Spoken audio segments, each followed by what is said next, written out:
So we've completed the finding the area of quadrilaterals, triangles, and the mixed practice sheet that had a little bit of both. And so now we're going to put our knowledge of finding the area of triangles and rectangles to figure out what finding the area of composite shapes will look like. So we've got here, question 1, a shape that looks like it's made up of two rectangles. And if we draw this line here, right on that dotted line they have for us, we do see we have 2 rectangles. And so what we can do is find the area of both of them and then add them together, and that'll give us our area for the entire thing. All right, so let's go ahead and do that here. Looking at this first rectangle, we have 1 times 6. That's going to be our base times our height, our length times our width, whatever you want to call it.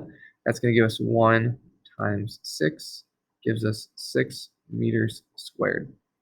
And then over here on our second rectangle, we have 4 meters squared and 3 meters squared. So it's going to be 3 times 4, our base times our height. And so that's going to give us 12 meters squared. So we have 12 meters squared and 6 meters squared. We're going to need to add these two together, and that's going to give us a total of 18 meters squared. All right, let's look at the next one here. So we've got a triangle, which again is base times height divided by 2. All right, that's the area for our triangle. And then we have the area for our rectangle, which is just base times height. So here we have 10 as our base. So we can go ahead and start that here. We have 10 times, and then what would our height be? Well, notice it doesn't exactly give us a height here, right? There's no value right there. But we notice that it shares a side with one of the square sides. And so if we look over here, it's 10 meters. And so it's safe for us to know that this here is also 10 meters. All right. So let's go ahead and write that in. 10 times 10. That's our height of 10. And when we multiply 10 times 10, that's going to give us 100. And then remember, we always divide by 2 for triangles. So 100 divided by 2, that's going to give us 50 meters squared. So that is the area of the triangle here. And now we have the area of the square. Well, here it's again 10 for the base. And so we're going to do 10 times our height, 10. That's going to give us 100 meters squared.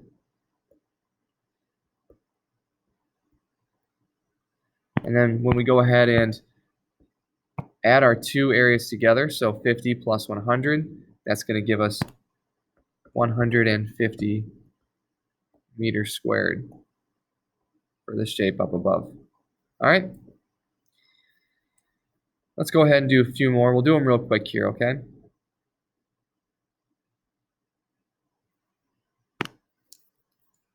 So here we've got 10 times 3 for this rectangle here.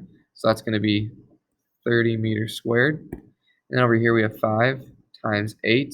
So that's going to be 40 meters squared.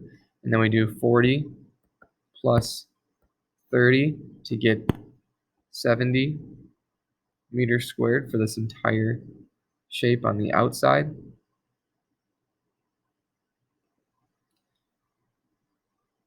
So hop over to set 2. Some of these can get kind of tough, like we see here on problem 4. We see a triangle, another triangle of the same length, and then over here we got a rectangle and a rectangle of the same length. All right, so we have to find the area of 1, 2, 3, 4 different parts, and again add up the area. All right, and then here we are on the finding area and perimeter. So remember, perimeter, that's going to be referring to the distance around the shape. So when we're talking about perimeter, that's like your fence here. And then when we talk about area, That's going to be like the green grass on the inside. So that's going to be our grass or our yard. All right. So if you're putting up a fence, you only want what goes around it. If you're putting in grass, you want to have what covers the whole inside. And so that's why we see our meters squared here, because if we wanted to, we could draw little squares on the inside here. All right. It takes up space, it takes up area. And then for our perimeter, it's just our outside. So the outside and then our inside. So just a little review there on perimeter and area. And you're going to want to find both of them and set it up just how they do on the worksheet. And so when they have P equals and then adding all the sides together, and then we have area equals and then multiplying base times the height, or in the case of triangles, dividing by 2 after you multiply the base and the height. All right, but I don't think this page should be any tougher. It's just now we're incorporating perimeter here. So we're looking at the second one. We'll do perimeter real quick. We'll do 6 plus 8 plus 10. Okay, that's going to give us the outside of this triangle. And when we do 6 plus 8, that gives us 14 plus 10. That's going to give us 24 centimeters. And notice this isn't squared here because it's just the outside. All right, just the outside we want. As for area, that is, of course, going to be centimeters squared when we get our answer of multiplying the different sides. Now, notice we do have 3 side lengths here, but don't let this fool you. This is only for perimeter. And the reason I say that is because when we're calculating the area of a triangle, it's base times height divided by 2. And so if we were to do the base times the height, it's going to be a height of 6. All right, this slant here is not going to be our height at all. So we don't need to worry about that 10 when we're doing our area calculation. It's just going to be 6 times 8 and then divided by 2. Okay? And then you're going to complete 3, 4, 5, and 6. All right, let me know if you have any questions.